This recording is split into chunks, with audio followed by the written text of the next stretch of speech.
नमस्कार। आज हम लोग बंगाल के गवर्नर हुए और उन गवर्नरों के विषय में और गवर्नर किन क्रम में हुए, क्योंकि क्रम से भी प्रश्न पूछता है, तो आज हम लोग बंगाल के गवर्नर पर अध्ययन करेंगे। देखिए आप लोग कि बंगाल के गवर्नर, तो अब इन बंगाल के गवर्नरों का क्रम क्या है और कौन कौन से गवर्नर हुए। तो देखिए इस बंगाल के गवर्नर का क्रम, तो सबसे पहला गवर्नर था लॉर्ड क्लायू। ये लॉर्ड क्लायू के बाद हालवेल गवर्नर हुआ। हालवेल यह कार्यवाहक, यानी लॉर्ड क्लायू को जब 1760 में ब्रिटेन बुला लिया गया तो कार्यवाहक गवर्नर बनाया गया हालवेल को। अब यह हालवेल के बाद वेंसीटार्ट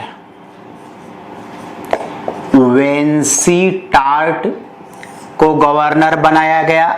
वेंसीटार्ट के बाद पुनः लॉर्ड क्लायू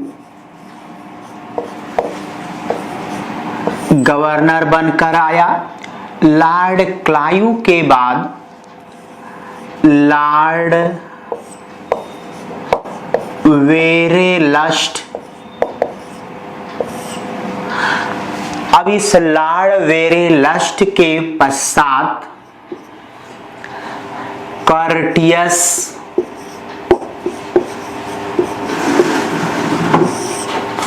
कर्टियस के बाद वारेन हेस्टिंग्स।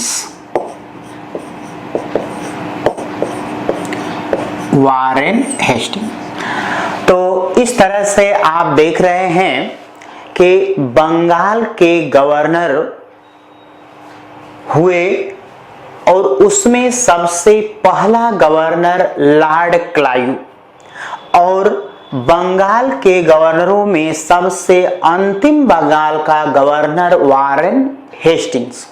तो अब यह लॉर्ड क्लायू के बाद हालवेल के बाद वेंसीटार्ट के बाद पुनः दूसरा कार्यकाल है। लॉर्ड क्लायू दूसरी बार गवर्नर बन करके आया। लॉर्ड क्लायू के बाद लॉर्ड वेरेलस्ट और उसके बाद कर्टियस और कर्टियस के बाद वारेन हेस्टिंग्स। तो अब देखें कि इस तरह से यह इस लॉर्ड क्लायू को कहा जाता है कि यह बंगाल का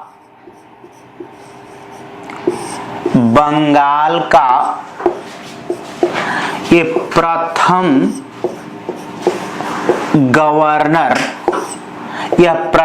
गवर्नर था। और अगर हम लोग इस वारेन हेस्टिंग्स को देखते हैं तो यह वारेन हेस्टिंग्स इसे बंगाल का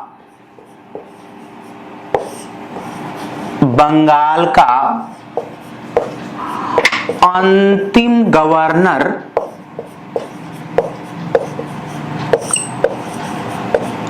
गवर्नर था। तो इस तरह से आप देख रहे हैं कि ये वारेन हेस्टिंग्स के ही कार्यकाल में 1773 ईस्वी का रेगुलेटिंग एक्ट आया। उस रेगुलेटिंग एक्ट में प्रावधान किया गया कि अब बंगाल के गवर्नर को बंगाल का गवर्नर जनरल नियुक्त कर दिया जाए।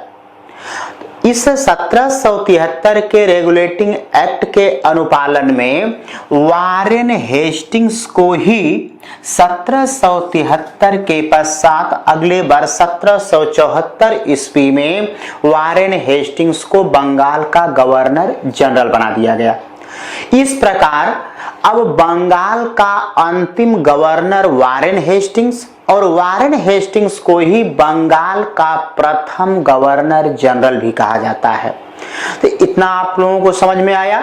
अब देखिए कि इस लॉर्ड क्लायू का पहला कार्यकाल इसका पहला लॉर्ड क्लाइव का जो पहला कार्यकाल है यह 1757 से लेकर यह 1760 ईस्वी तक, यानी 1757 से 1760 ईस्वी तक।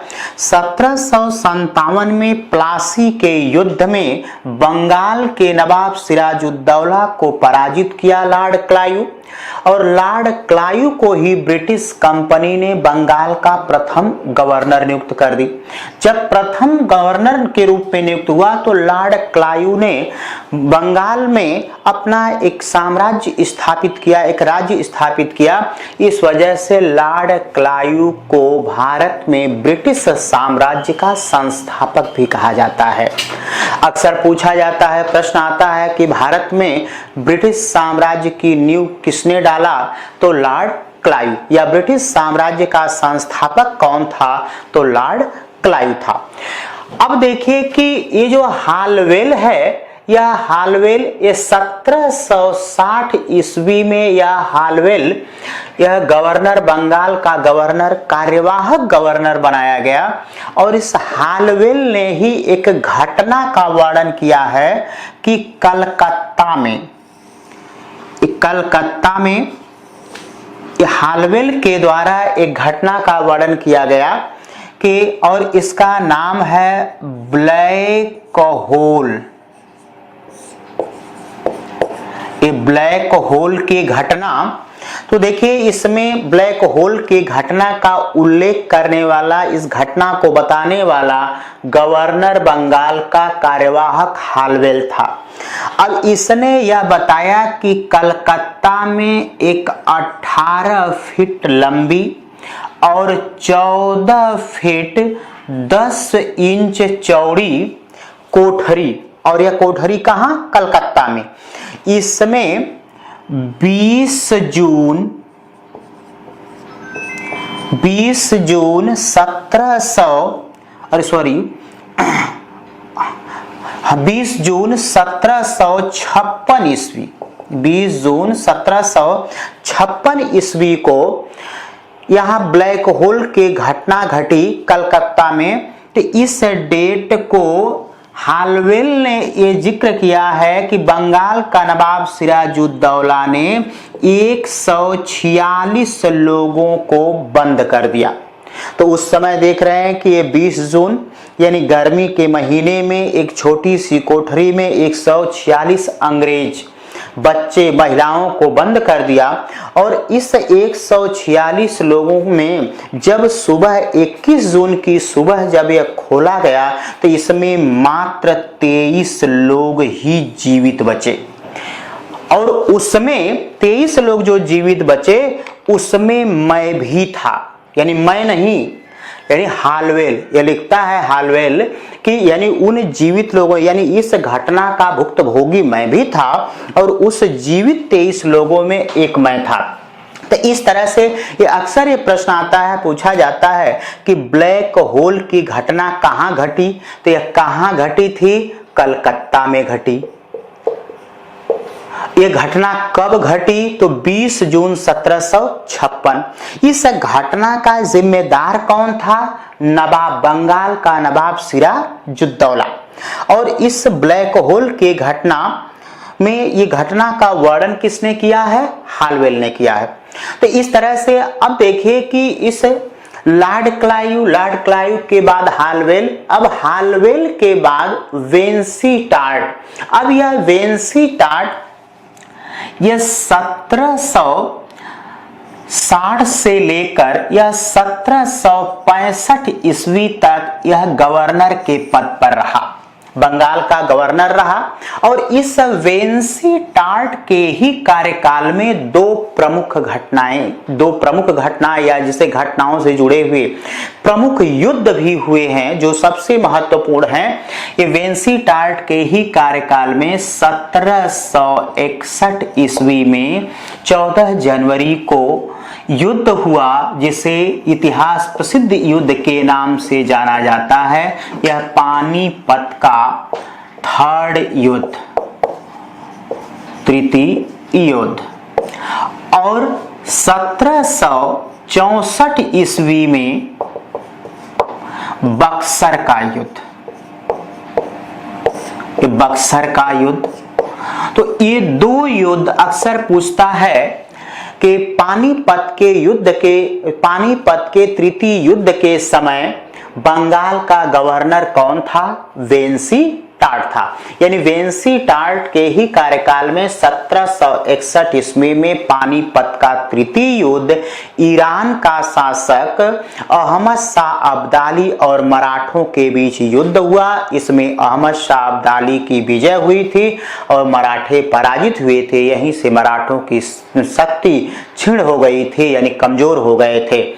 1764 ईस्वी में बक्सर का युद्ध, बिहार में बक्सर में युद्ध हुआ था। तो यह 22 अक्टूबर को युद्ध हुआ। एक तरफ मुगल बादशाह शाह आलम और बंगाल का भूतपूर्व नवाब मीर कासिम और अवध के नवाब शुजाउद्दौला, तीनों की सेनाएं थी और तीनों लोग युद्ध भूमि में थे, जिसे त्रिगुट का नाम दिया गया है। और दूसरी तरफ ब्रिटिश ईस्ट इंडिया कंपनी का सेनापति हेक्टर मुनरो के बीच युद्ध हुआ और इस युद्ध में त्रिगुट की पराजय हुई और इस बक्सर के युद्ध में हेक्टर मुनरो की विजय हुई।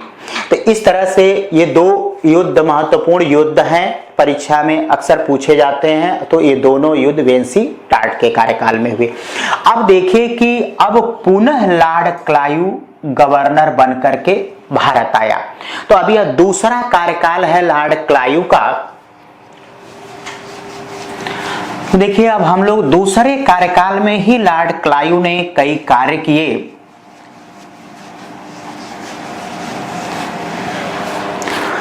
अब देखिए कि ये जो लॉर्ड क्लाइव है, तो इस लॉर्ड क्लाइव इसने 12 अगस्त 1765 ईस्वी, या 12 अगस्त 1765 ईस्वी को इलाहाबाद की प्रथम संधि हुई। यानी इलाहाबाद की प्रथम संधि ये देख रहे हैं, इलाहाबाद की प्रथम संधि हुई।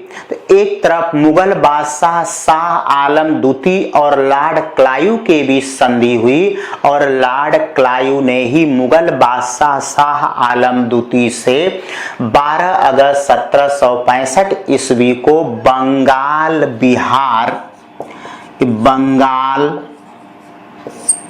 बिहार और उड़ीसा,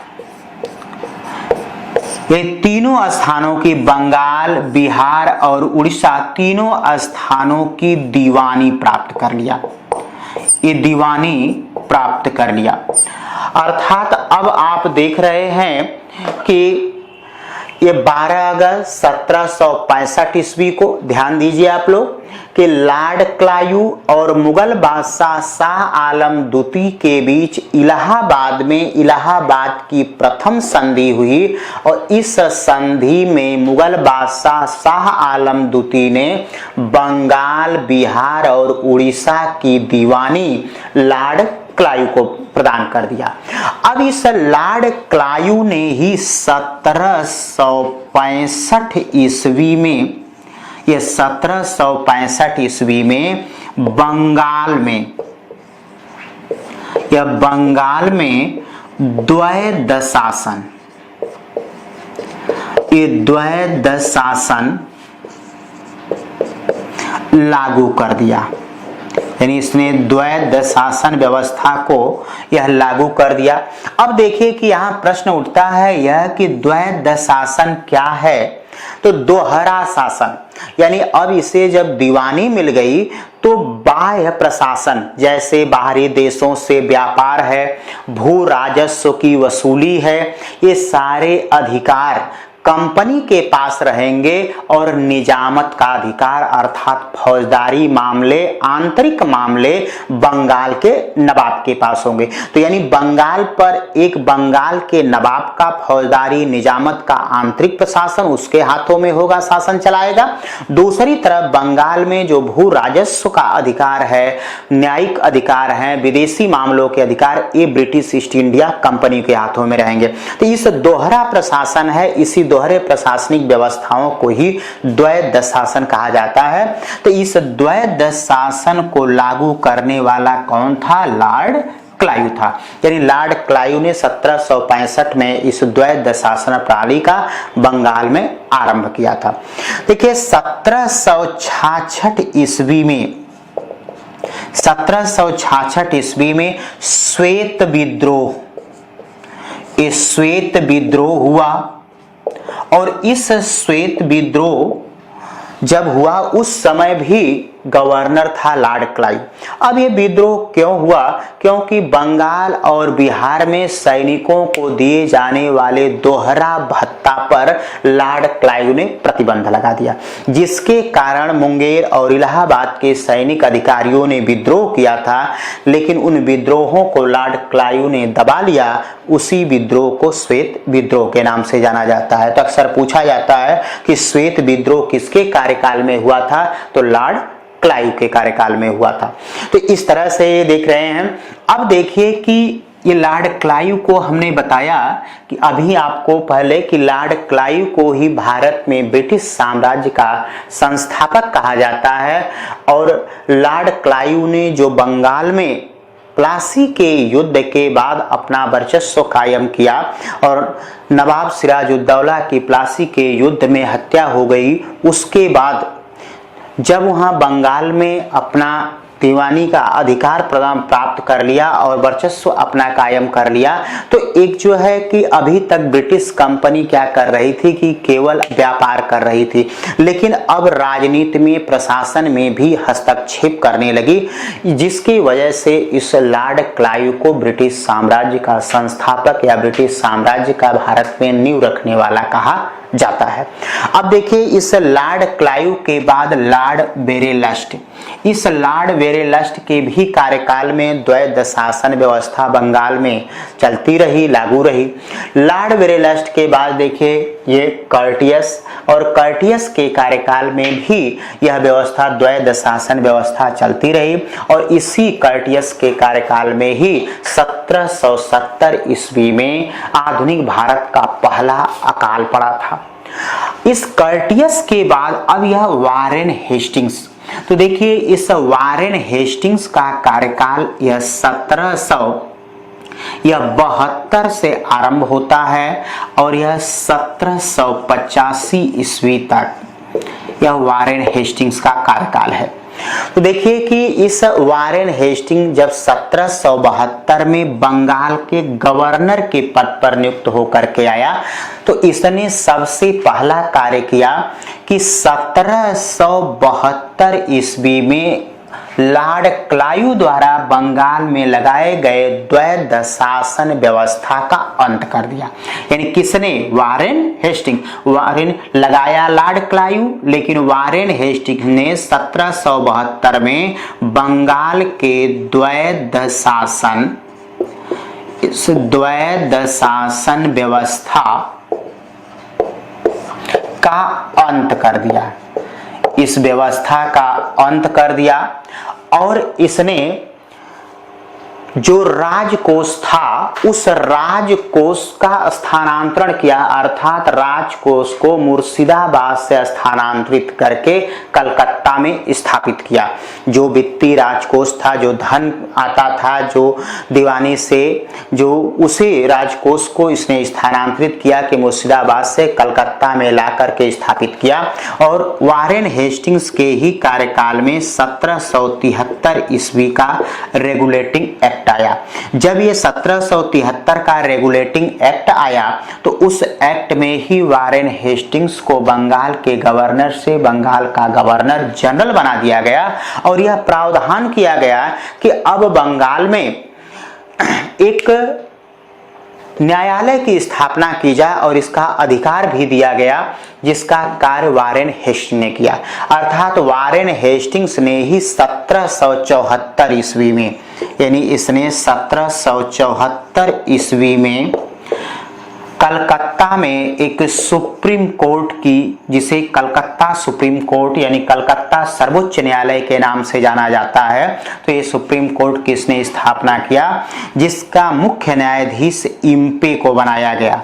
ये इम्पे उसके मुख्य न्यायाधीश थे। यही कारण है कि वारेन हेस्टिंग्स को भारत में न्यायिक जन्मदाता की संज्ञा दी जाती है। इसके अलावा भी अनेक न्यायालयों की स्थापना किया, यही कारण है कि इसे न्यायिक जन्मदाता की संज्ञा दी जाती है वारेन हेस्टिंग्स को। और वारेन हेस्टिंग्स ने ही 1775 ईस्वी, यानी इसने 1775 ईस्वी में इस वारेन हेस्टिंग्स ने सुरक्षा प्रकोष्ठ, ये सुरक्षा प्रकोष्ठ की नीति का आरंभ किया। इसी को रिंग फेंस की नीति या घेरे की नीति कहा जाता है। अब ये सुरक्षा प्रकोष्ठ या घेरे की नीति क्या है, तो देखिए, जैसे आज अगर हमारा पड़ोसी मुल्क है पाकिस्तान, अगर भारत ये कह दे या समझौता हो जाए कि हमारी सेना आपके जो है कि बॉर्डर की सुरक्षा करेगी, इसका व्यय आपको करना होगा, अर्थात पाकिस्तान को करना होगा, तो सेना हमारी होगी और उनके बॉर्डर पे रहेगी, तो उनका बॉर्डर हमारा बॉर्डर।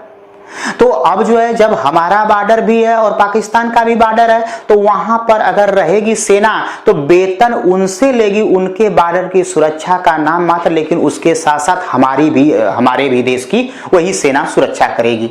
तो यानी जो है कि ये लाभ था, इस नीति का इसने आरंभ किया था कि जो ब्रिटिश राज्य है, उस ब्रिटिश राज्य की सुरक्षा के लिए यूरोपीय सेना होगी, लेकिन उनका वेतन भारतीय राजा देंगे। अर्थात उनकी सुरक्षा के लिए, तो उनके सटे हुए राज्य जैसे अफगान थे, मराठा थे, तो उनसे ये जो है संबंध बना करके अपनी सेनाओं को उनके राज्य की सीमाओं के सुरक्षा हेतु लगाया करता था, लेकिन उससे इसका मूल उद्देश्य था अपने राज्य की सुरक्षा करना। तो इसी को सुरक्षा प्रकोष्ठ की नीति कहा जाता है, या इसी को रिंग फेंस की नीति या घेरे की नीति के नाम से जाना जाता है। तो इसका आरंभ करने वाला वारेन हेस्टिंग्स था।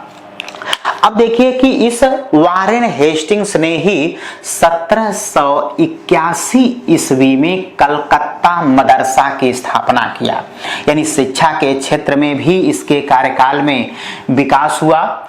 और इस वारेन हेस्टिंग्स के कार्यकाल में 1784 ईस्वी में सर विलियम जोन्स, यानी कार्यकाल था वारेन हेस्टिंग्स का, लेकिन कार्य करने वाले हैं कि 1784 ईस्वी में सर विलियम जोन्स, इस सर विलियम जोन्स ने कलकत्ता में एशियाटिक सोसाइटी ऑफ बंगाल, यानी एशियाटिक सोसाइटी ऑफ बंगाल की स्थापना सर विलियम जोन्स के द्वारा की गई। अब सर विलियम जोन्स का उद्देश्य था कि इस एशियाटिक सोसाइटी ऑफ बंगाल नामक संस्था के द्वारा पूर्वी एशियाई देशों के जितने भी ग्रंथ हैं, यानी प्राचीन ग्रंथ हैं, चाहे वह अरबी हो, फारसी हो, संस्कृत में हो, पाली में हो, अर्धमागधी में हो, सबका अंग्रेजी भाषा में अनुवाद कराया जाएगा। किस भाषा में? अंग्रेजी भाषा में अनुवाद कराया जाएगा, ताकि ये अंग्रेज भी इनके भावनाओं को समझ सके, इनके विचारों को समझ सके, इनके सामाजिक स्थितियों, इनकी धार्मिक स्थितियों के विषय में जान सके। इस उद्देश्य से सर विलियम जोन्स ने 1784 में वारेन हेस्टिंग्स के कार्यकाल में कलकत्ता में एशियाटिक सोसाइटी ऑफ बंगाल की स्थापना किया। अब इस संस्था यानी एशियाटिक सोसाइटी ऑफ बंगाल की ओर से सबसे पहले 1784-85 ईस्वी में भारत का सबसे पवित्र धर्म ग्रंथ श्रीमद् भागवत गीता, जिसे आप लोग गीता कहते हैं, तो ये श्रीमद् भागवत गीता, देखिए इस पर हमेशा ध्यान देना है कि जब भी आपसे अगर पूछा जाए, प्रश्न आए कि भारत का सबसे पवित्र धर्म ग्रंथ कौन है, तो आप बोल देते हैं जल्दी से गीता का देते हैं। लेकिन कभी भी अगर आपसे, यानी प्रश्न तो आप जो है ऑब्जेक्टिव आएगा तो उसमें आप उत्तर दे सकते हैं, लेकिन कई बार ये प्रश्न इंटरव्यू में भी पूछा गया। यहाँ तक कि अधीनस्थ लोक सेवा आयोग लखनऊ से भी आपको ये प्रश्न पूछा गया इंटरव्यू में। लोगों ने गीता कहा और उसमें जो है कि इस गीता के प्रश्न पर लोग संतुष्ट थे कि हमने उत्तर सही दिया, लेकिन उत्तर से आयोग के सदस्य संतुष्ट नहीं थे, क्योंकि गीता हो सकता है किसी लड़की का नाम हो, लेकिन वो पवित्र नहीं है। धर्म ग्रंथ की बात की जा रही है, तो जब भी आप बताएंगे पूरा नाम कि श्रीमद् भागवत गीता बताएंगे, जब भी इंटरव्यू में आपसे पूछा जाएगा। तो सबसे पहले अंग्रेजों ने भारत में इस संस्था एशियाटिक सोसाइटी ऑफ बंगाल की ओर से श्रीमद् भागवत गीता का अंग्रेजी भाषा में अनुवाद किया गया, लेकिन इसका अनुवादक यानी श्रीमद् भागवत गीता की जो प्रस्तावना है, उस प्रस्तावना का अनुवाद स्वयं वारेन हेस्टिंग्स ने किया था, लेकिन मूल रूप से पूरी भागवत गीता का अंग्रेजी भाषा में अनुवाद सर विलियम